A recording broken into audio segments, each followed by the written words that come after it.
નમસ્તે વિદ્યાર્થી મિત્રો, કેમ છો? મજામાં? આજના વિડીયો લેક્ચરમાં આપ સૌનું સ્વાગત છે. તો આજના વિડીયો લેક્ચરમાં આપણે ધોરણ 6 વિષય ગણિત ચેપ્ટર 10 માપન વિશે આપણે અભ્યાસ કરતા હતા. તો એમાં આપણે અગાઉના વિડીયો લેક્ચરમાં આપણે સ્વાધ્યાય 10.1 ના પ્રશ્ન 10 સુધી આપણે અભ્યાસ કરી ગયા હતા. તો આજના વિડીયો લેક્ચરમાં આપણે સ્વાધ્યાય 10.1 ના પ્રશ્ન 11 નો આપણે અભ્યાસ કરીશું. તો જોઈએ વિદ્યાર્થી મિત્રો, સ્વાધ્યાય 10.1 નો પ્રશ્ન નંબર 11 કે દોરીના ટુકડાની લંબાઈ 30 સેમી છે. એક દોરીનો ટુકડો છે કે જેની લંબાઈ કેટલી છે? 30 સેમી છે. જો આ દોરીનો ઉપયોગ એક ચોરસ બનાવવા માટે, એક સમબાજુ ત્રિકોણ અને એક નિયમિત ષટકોણ રચવા માટે કરવામાં આવે તો દરેક આકૃતિમાં એક બાજુની લંબાઈ કેટલી થશે તે આપણે શોધવાનું છે. તો સૌપ્રથમ આપણે લઈએ ચોરસ માટે. તો દોરીમાંથી ચોરસ બનાવીએ તો બનતા ચોરસની પરિમિતિ કેટલી થશે? 30 સેમી થાય. એટલે કે અહીં આપણે લખીએ કે દોરીમાંથી ચોરસ બનાવીએ, દોરીમાંથી ચોરસ બનાવીએ તો બનતા ચોરસની પરિમિતિ, તો બનતા ચોરસની પરિમિતિ, તો બનતા ચોરસની પરિમિતિ કેટલી થશે? દોરીની જેટલી લંબાઈ હશે એટલી થશે. તો બનતા ચોરસની પરિમિતિ થશે 30 સેમી. એટલે કે બનતા ચોરસની પરિમિતિ 30 સેમી થાય. તો ચોરસની પરિમિતિ બરાબર શું થશે? 4 ગુણ્યા એક બાજુની લંબાઈ. તો એક બાજુની લંબાઈ બરાબર શું થશે? કે આપણે ચોરસની પરિમિતિનું સૂત્ર જાણીએ છીએ કે ચોરસની પરિમિતિ બરાબર 4 ગુણ્યા એક બાજુની લંબાઈ. તો આપણે એક બાજુની લંબાઈ શોધવી છે તો 4 ગુણાકારમાં બરાબરની ઓલી બાજુ જશે તો ભાગાકારમાં. એટલે કે આમ થશે કે ચોરસની એક બાજુની લંબાઈ બરાબર ચોરસની એક બાજુની લંબાઈ બરાબર શું થશે? ચોરસની પરિમિતિ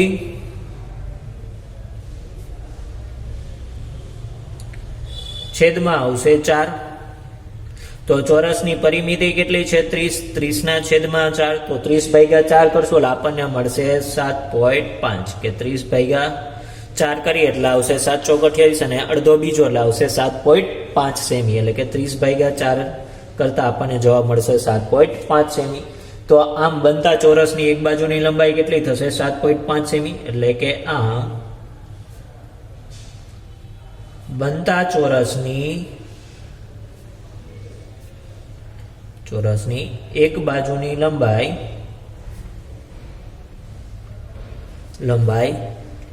7.5 સેમી હોય.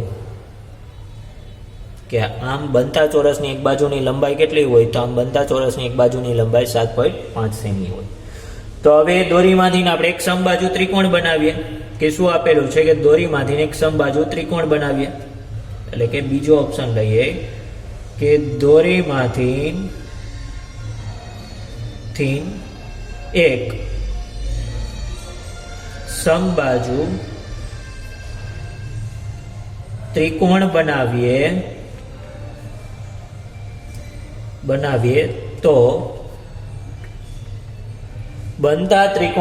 બનતા સમબાજુ ત્રિકોણની પરિમિતિ બરાબર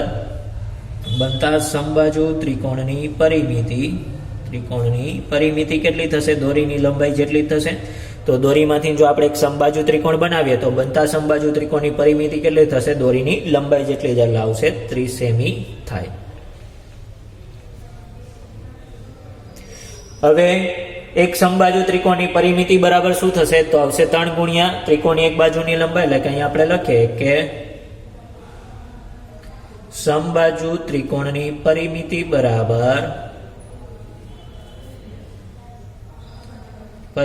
બરાબર 3 ગુણ્યા એક બાજુની લંબાઈ. કે ત્રિકોણની એક બાજુની લંબાઈ. કે ત્રિકોણની એક બાજુની લંબાઈ.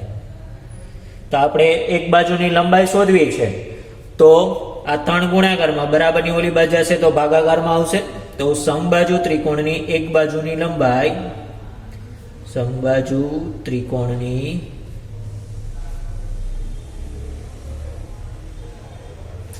એક બાજુની લંબાઈ બરાબર શું થશે?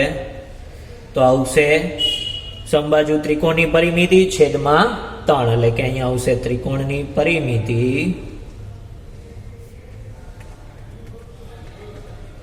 છેદમાં 3 બરોબર કે આ 3 ગુણાકારમાં હતા બરાબરની આલી બાજુ આવશે એટલે ભાગાકારમાં એટલે કે સમબાજુ ત્રિકોણની એક બાજુની લંબાઈ બરાબર થશે સમબાજુ ત્રિકોણની પરિમિતિ એટલે કે ત્રિકોણની પરિમિતિ છેદમાં 3 તો હવે ત્રિકોણની પરિમિતિ કેટલી છે 30 સેમી એટલે 30 ના છેદમાં 3 તો 30 ભાગ્યા 3 કરશું લાવશે 3 દશક 30 સેમી એટલે આવશે 10 સેમી તો બનતા સમબાજુ ત્રિકોણની એક બાજુની લંબાઈ કેટલી થશે તો આવશે 10 સેમી એટલે કે આમ બનતા સમબાજુ ત્રિકોણની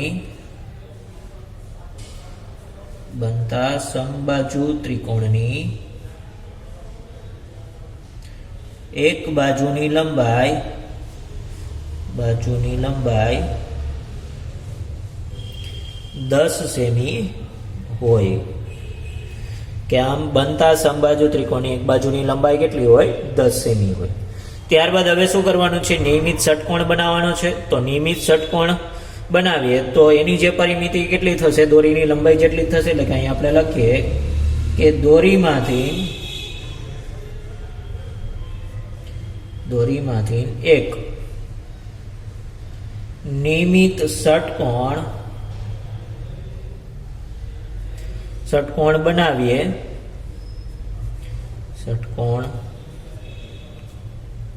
બનાવીએ તો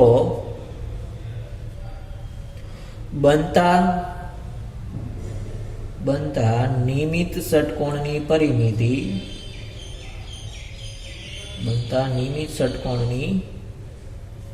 પરિમિતિ કેટલી થશે દોરીની લંબાઈ જેટલી થશે તો બનતા નિયમિત ષટકોણની પરિમિતિ 30 સેમી થાય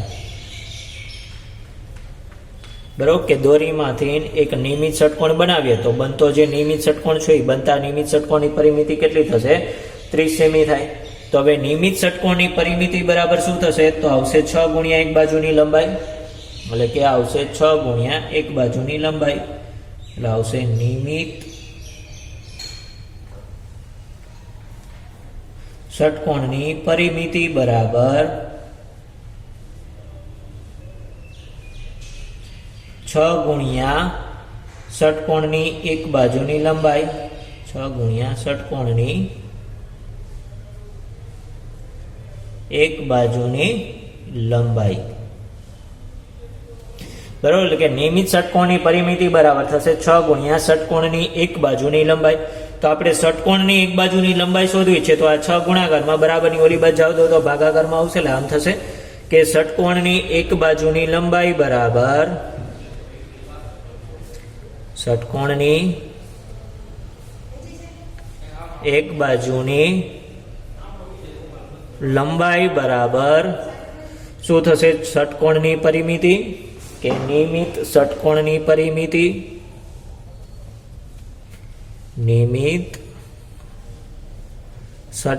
પરિમિતિ છેદમાં આવશે 6 એટલે કે ષટકોણની એક બાજુની લંબાઈ બરાબર થશે નિયમિત ષટકોણની પરિમિતિ છેદમાં 6 તો નિયમિત ષટકોણની પરિમિતિ કેટલી છે 30 સેમી છે એટલે આવશે 30 છેદમાં આવશે 6 તો 30 ભાગ્યા 6 કરશો એટલે આવશે 6 પંચાને 30 એટલે કે આવશે 5 સેમી એટલે કે આમ બનતા નિયમિત ષટકોણની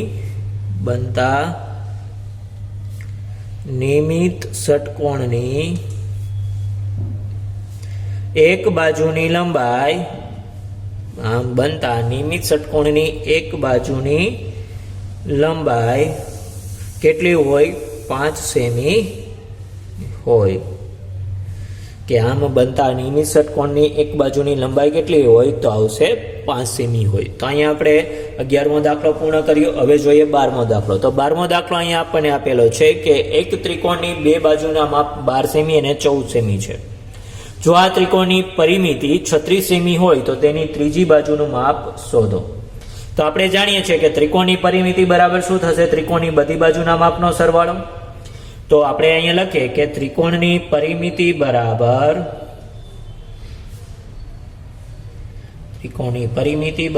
ત્રિકોણની ત્રિકોણની બધી બાજુના માપનો સરવાળો, એટલે કે બધી બાજુઓનો સરવાળો. એ ત્રિકોણની પરિમિતિ બરાબર શું થશે? તો ત્રિકોણની પરિમિતિ બરાબર ત્રિકોણની બધી બાજુઓના માપનો સરવાળો. તો એમાં બે બાજુના માપ આપેલા છે, ત્રીજી બાજુનું માપ આપણને આપેલું નથી. તો એ આપણે ત્રીજી બાજુનું માપ આપણે શોધીએ તો પેલી બાજુનું માપ છે 12 સેમી, પ્લસ બીજી બાજુનું માપ છે 14 સેમી, પ્લસ ત્રીજી બાજુનું માપ છે શોધવાનું છે, એટલે આવશે ત્રીજી બાજુ એમણા. તો 12 પ્લસ 14 કરશો એટલે 14 ને 12 કેટલા થશે? 26, એટલે કે આવશે 26 સેમી પ્લસ ત્રીજી બાજુ.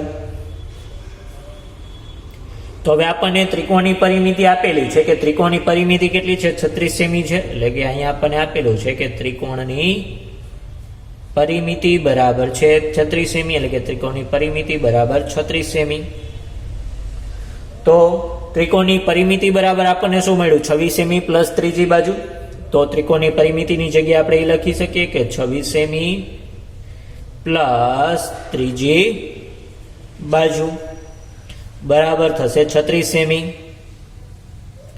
તો હવે આ પ્લસ 26 સેમી છે એ બરાબરની ઓલી બાજુ જવા દઉં તો આપણને ત્રીજી બાજુનું માપ મળશે, એટલે આવશે ત્રીજી બાજુનું માપ બરાબર શું થશે? તો આવશે આ 36 સેમી તો હતા જ, અને આ પ્લસ 26 સેમી આલી બાજુ આવ્યા એટલે આવ્યા માઇનસ 26 સેમી. તો 36 માંથી 26 આપણે બાદ કરશું એટલે આપણને મળશે ત્રીજી બાજુનું માપ, એટલે અહીંયા થશે ત્રીજી બાજુનું માપ બરાબર 36 માઇનસ 26 કરીએ એટલે આપણને મળશે 10 સેમી. તો ત્રીજી બાજુનું માપ કેટલું થશે? 10 સેમી થશે. એટલે કે આમ આપેલ ત્રિકોણની ત્રીજી બાજુનું માપ, આપેલ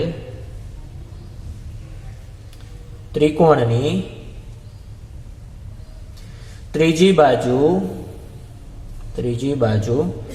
10 સેમી હોય. કે આમ આપેલ ત્રિકોણની ત્રીજી બાજુ કેટલા સેમીની હોય? તો આમ આપેલ ત્રિકોણની ત્રીજી બાજુ છે 10 સેમીની હોય. તો અહીંયા આપણે સ્વાધ્યાય 10.1 ના 12 દાખલા સુધી આપણે અભ્યાસ કર્યો. આવતા વિડીયો લેક્ચરમાં આપણે આગળના દાખલાનો અભ્યાસ કરીશું. તો ત્યાં સુધી દરેક વિદ્યાર્થી મિત્રને જય હિન્દ, જય ભારત.